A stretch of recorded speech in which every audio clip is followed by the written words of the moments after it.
안녕하세요. 손수호 변호사입니다. 대한민국의 숨겨진 강력 사건을 판결문을 통해서 객관적으로 정확하게 소개해 드리고 있습니다. 오늘은 2017년 경남 통영으로 가는데요. 같이 사업을 하는 동업자였습니다. 또한 동시에 연인이기도 했는데요. 40대 남녀 사이의 토막살인 사건입니다. 9토막을 냈어요. 47살 여성의 집에서 2살 많죠? 49살인 남성이 여성을 식칼로 마구 찔러서 살해한 다음에 밖에 나가서 마트에서 톱, 도끼, 아이스박스를 사옵니다. 그리고는 화장실로 시신을 끌고 가서 9토막 냈는데요. 양팔, 양쪽 종아리, 양쪽 허벅지, 그리고 머리를 자르고요. 배와 골반도 갈랐습니다. 이렇게 애인이면서 동업자인 여성을 끔찍하게 살해했는데 예전에 이 두 남녀가 교제를 하다가 결별했습니다. 그런데 그 후에 몇 년이 지나서 2015년 7월에 다시 만났어요. 그래서 다시 연인 관계가 됐는데 두 사람이 의기투합합니다. 함께 통영 지역의 특산품인 누비 관련 사업을 하자. 그래서 주식회사도 만들고요. 사단법인도 설립을 해서 사업을 했습니다. 이 남자는요, 여자에게 잘 보이고 싶었습니다. 뭐 다 그렇겠죠. 아무래도 사업을 하던 사람이고 또 헤어졌다가 다시 만나기도 했고 뭐 체면, 이런 가오가 굉장히 중요하죠. 그리고 또 하나 중요한 것은 내연관계였습니다. 이 여성에게는 법률상 배우자가 있었어요. 딸도 있었어요. 이렇게 평범한 관계가 아니다 보니까 더더욱 남자가 좀 무리를 했습니다. 동업자금을 무리해서 동원을 했고요. 최선을 다하긴 했어요. 사업적으로. 그런데 이런 상황에서 남자에게 불만이 있었습니다. 아니, 나는 이렇게 고생하고 돈도 되고 돈도 끌어다 오고 노력하고 이리저리 힘들게 뛰어다니는데 나를 보는 시선이 예전 같지 않다. 이거 마음 변한 거 아니냐. 서운하다. 이런 불만을 갖게 됐습니다. 실제로 이 남성은요, 동업 과정에서 3억 원의 자기 돈을 투입을 했습니다. 아무래도 여자에게 잘 보이기 위한 그런 목적이 있었겠죠. 그리고 동업은 동업이지만 실질적으로 더 주도하고 더 앞장서서 끌고 나가는 상황이기도 했습니다. 그리고요, 노력을 해서 당시에 프랑스에서 전시회를 열게 됐어요. 그런데 프랑스까지 운반비만 견적이 3천만 원입니다. 이게 필요한 거예요. 자금줄이 말라가는 상황에서. 그래서 그 운반비를 구하려고 여러 사람 만나면서 설득도 하고 돈을 구하는 과정이었습니다. 그런데 그때 만난 전주 중에 한 명이 이렇게 말을 한 거예요. 야, 네 애인 요새 다른 남자 만나더라? 알고 있었어? 자, 그렇지 않아도 의심도 되고 섭섭하고 뭔가 좀 변심한 게 느껴져가지고 좀 찝찝한 상황이었어요. 그전에도 한 번도 결별했다가 또 다시 만난 거잖아요. 그런데 이런 말을 듣다 보니까 바로 따져 물으러 갔습니다. 당시 여성의 집이 12층에 있는 그 전셋집이었는데 들어가서 이렇게 따졌습니다. 너 왜 남자들 만나고 다니냐? 너 지금 내가 돈 다 없어져 간다고 그러는 거야? 이렇게 따져 물었습니다. 그러자 피해자는 지지 않아요. 여기서 또 받아칩니다. 너는 뭐 했나? 네가 그러니까 일이 안 되는 거 아니냐? 뭐 이렇게 답을 했습니다. 제가 뭐 사투리를 전혀 못합니다만, 네. 남성이 이 말을 듣고 격분했습니다. 나를 무시한다. 나를 멸시한다. 나를 데리고 논다. 이렇게 느낀 거죠. 사실 이 치정, 그리고 금전, 자존심, 이 세 가지가 아주 중요합니다. 그리고 제가 전해드리고 있는 이런 강력 사건의 어떤 시발점이 될 수 있거든요. 바로 이 부분입니다.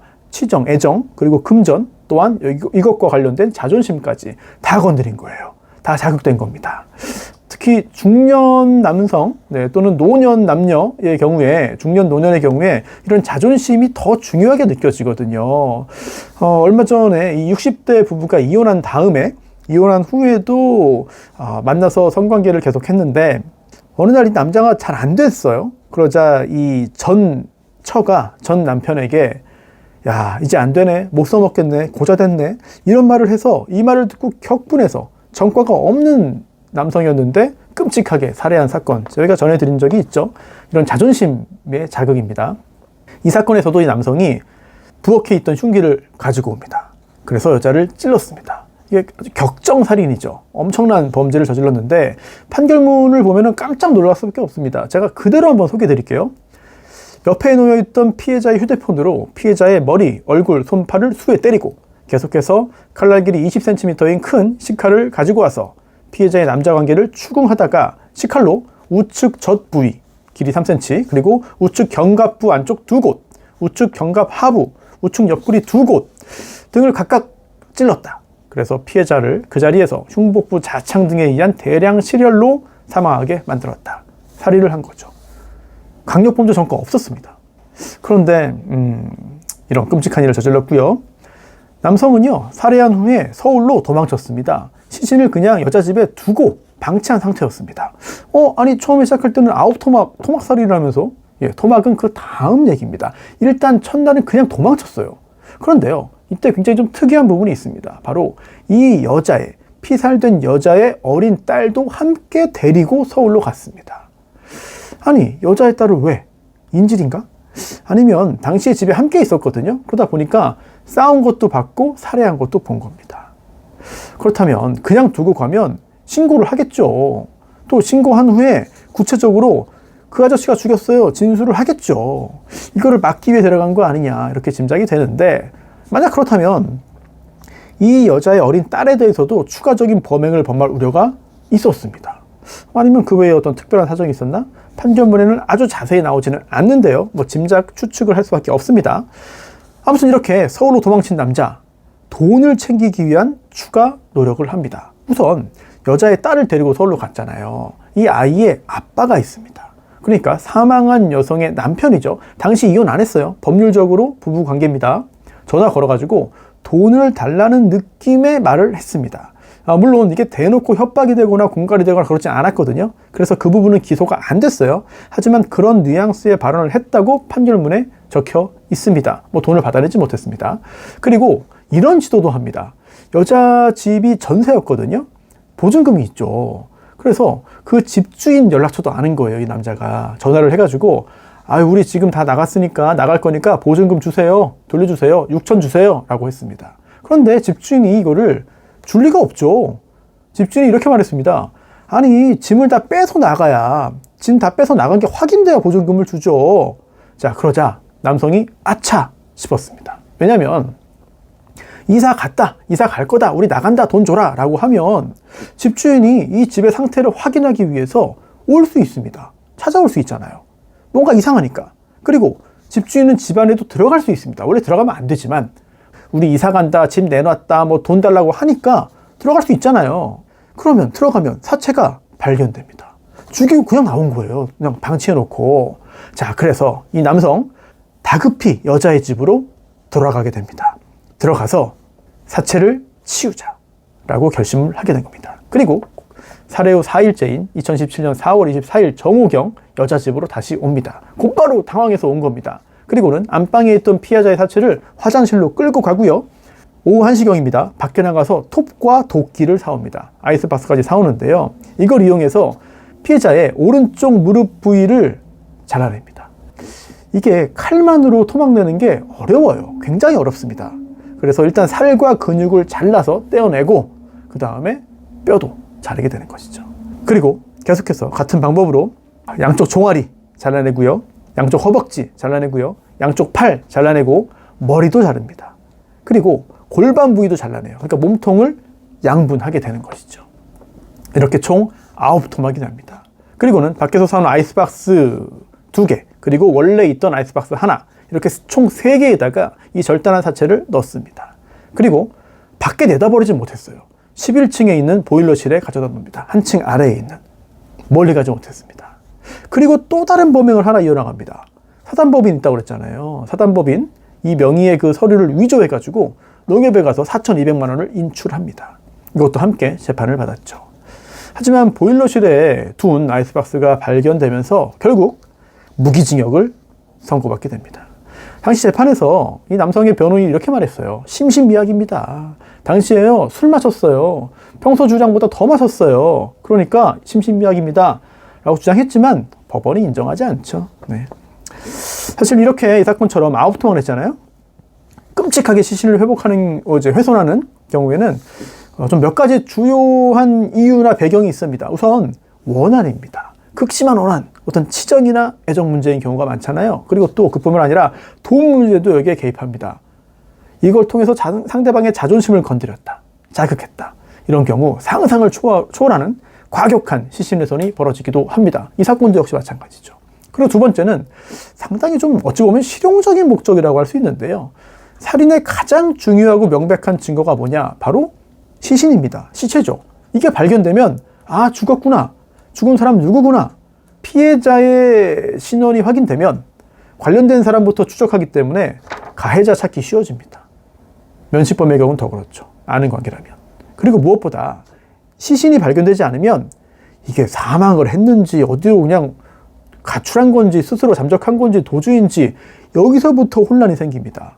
성인의 경우에는요, 특히 이번 사건처럼 40대 여성의 경우에는 생각보다 가출이 많습니다. 죽은 게 아니라 스스로 가출해가지고 도망쳐가지고 숨어 지내는 경우들이 많아요. 그래서 살인으로 단정하기 어렵게 되는데 결국 초기 수사가 혼선에 빠지게 되죠. 아무튼 이렇게 시신은 굉장히 중요한 증거입니다. 그래서 살인범이 이걸 감추기 위해 노력을 하는 것이죠. 강력범죄 전과가 없다 하더라도 내가 걸리지 말자, 걸리면 안 된다, 도망치자 라는 그런 강력한 욕구와 의지에 따라서 시신을 아웃 도망낼 수도 있습니다. 이 사건도 역시 마찬가지입니다. 그리고 얼마 전에 여러 가지 사건들 제가 소개해드렸잖아요. 이 시신 관련해서 시골에 버려진 집이 있는 걸 알고 그 집으로, 빈 집으로 가서 아궁이에서 이혼한 전처의 시신을 불태워버린 사건도 있었습니다. 이렇게 불에 태우는 경우. 또는 땅에 묻기도 하고 또 물에 버리기도 하죠. 얼마 전에 이 사건도 소개해드렸네요. 드럼통 사건. 드럼통에다가 시신을 넣고 시멘트를 또 부어가지고 반죽해서 넣은 다음에 꽉 채워가지고 강에 버린 사건도 있었죠. 근데 이것도 발견됐습니다. 이것도 떠올랐어요. 부패하면서 시멘트로 채웠는데도. 뭔가 아주 전문적이고 좀 더 꼼꼼한 작업들이 있었다면 가능했는데 완벽하지 못했던 것이죠. 다행히도. 그리고 또 용광로도 있었습니다. 굉장히 특이한 사건인데 김포였죠. 예전에 다니던 직장에 용광로가 있었다. 이걸 떠올리고는 거기 넣어버리자.